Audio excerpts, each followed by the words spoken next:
I'm Martha Beaudry. I'm a realtor with Boulevard Realty. I have 14 years experience serving Houston's inner loop and surrounding areas. Welcome to my home buyer series. So I am really loving this fall weather, and I'm sure you probably are too. So today would be a good day then to talk about home equity.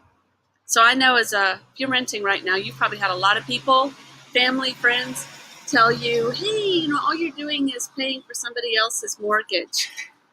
Actually, what you're doing is you're building up somebody else's equity. So I'm going to take a moment here to talk to you about home equity, explain to you what it is, why it's important, how to build it, and how to protect it. So let's start first by talking about what exactly home equity is. Home equity is the sales price or the value of your property minus the mortgage note, which you're paying on a monthly basis, or I'm sorry, not on a monthly basis, but the total note. So if your home is worth $250,000 and you only owe $100,000, you have $150,000 in equity, and it's sort of like having money in the bank. This is a great thing. So I'm going to kind of explain to you now why it's important and what you can do with that. So first of all, home equity is something you can borrow against if you need it. If you want to go back to school, or you want to build a trade and you want to go to trade school, or if you've got a child you want to put through school, if you want to improve your property, you want to add a swimming pool, or maybe you want to add a deck or something, home equity, you can borrow against it. That would be a good thing.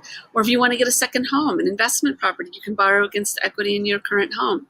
And the nice thing is that interest rates are pretty low for home equity loans. Just contact your bank or your lending institution, and they can let you know what exactly you can get in terms of an interest rate on an equity loan. It's a lot better than your credit card, I can tell you that.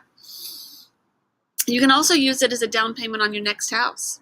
You sell this house, you use the equity that you have in your current home, and you can use it on a down payment towards your next house, and maybe even go up in property value, get a nicer home than the one you currently have. It's also something that you can leave for your heirs, which is really nice. So if you have someone in your life that you love and you worry about and something should happen to you, you have something that you can leave them. They sell your house, and whatever's theirs left is theirs to keep or do it as they please. And then let's say you think you're going to live in your house the rest of your life. You're not interested in selling it, but you've got all that equity and you don't have an heir or anybody to leave it to. You can actually pull that equity out, most of it, and do what's called a reverse mortgage. You pull the money out, you don't pay it back, you keep it, you do whatever you want with it, and you live in your house for the rest of your life. And when you pass away, your house then belongs to the bank. You're still responsible for things like taxes, property insurance, HOA fees, things like that, but you can get your equity out of it, which is a nice thing, but you need to be careful about it and do your research. But that's also a nice thing to consider. And then when you bought your house, if you only put like 10 or 15% down, you're going to have what's called private mortgage insurance. You can drop that once you've reached about 20%. When you have 20% equity, you can drop your private mortgage insurance, and that will lower your monthly payments, which is really nice. So how do you build equity? So of course, obviously you pay off your mortgage debt. That's a really good way to build it. Another thing is if you just do nothing, also your property values may just go up in the area. It just depends. Some neighborhoods go up in value faster than others. Sometimes you don't have to do anything, but you do need to always pay off your mortgage. You want to improve your community. Anytime you have an opportunity to make your community better, that helps build equity. You want people to want to live in your community, and the more people that want to live in your community, the higher the value of your property. So that helps improve your property value. Improve your property. Do something like add a deck, add a swimming pool, add a fence. All of those things help to build equity. Now, something you want to do is you want to talk to a realtor to make sure that whatever you're going to do to improve your property is actually going to be worth it. If your goal is to build equity, you may not always get dollar for dollar what you do to improve your property. So talk to a realtor and they'll be able to let you know. Convert a garage into an apartment. create a revenue stream. That's a really good way to also build equity and have someone else pay towards your mortgage. So, and you can borrow against your equity to convert the garage into an apartment. So that's really kind of cool too. All right, so now how to protect your equity. So you want to protest your property taxes if they start getting too high.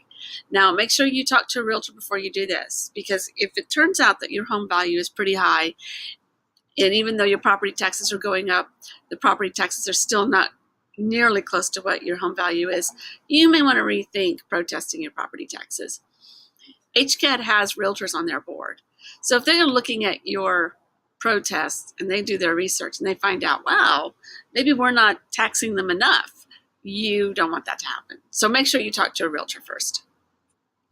There are certain liens that can come against your home, like mechanics liens. If you hire a contractor to do work on your home and you don't pay them, they can put a lien on your property.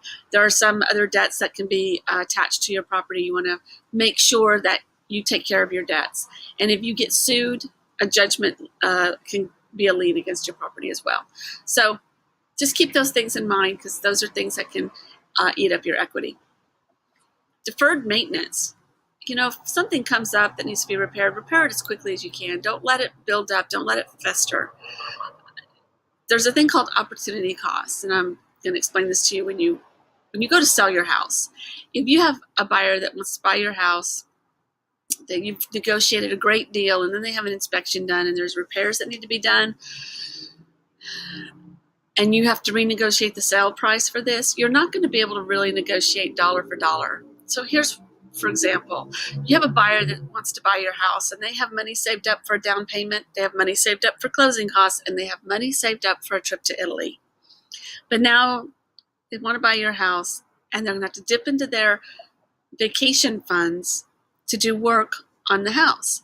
So there's an opportunity cost there. So you're going to end up lowering your sale price much lower than the exact cost of those repairs. So you want to think about that. Just if you can take care of your maintenance issues now and you can afford to do it, do it.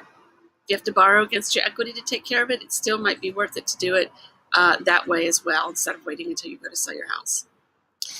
Insurance. So you want to make sure you have property insurance, especially if your home is paid off. If you have a note, your insurance company is going to require you to have property insurance. If you are not in a flood zone, either 500-year or 100-year, your lender may not require you to have flood insurance. But if you live in Houston, you need flood insurance. We're getting to the point now where we're flooding a lot, and it's so unpredictable, you know, what section of Houston is going to be flooded. So I would definitely recommend that you have flood insurance. If you're not in a flood zone, you're only looking like about $400 a year for flood insurance, and it would be worth it to have. Don't undersell your house.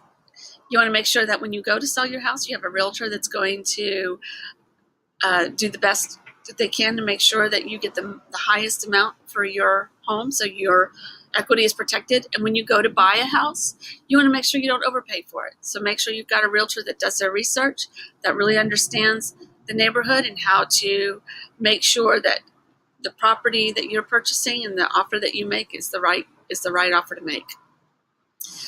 So there you go. I hope that you understand more about home equity and what it can do for you. If you have any questions and you'd like for me to elaborate on anything that I've talked about, I'd love to. I'm never too busy for your questions. Just send me an email to martha@marthabeaudry.com and it would be my pleasure. Check back for other topics that I'll be doing videos on. And thank you very much for stopping by and checking me out, and have a great day.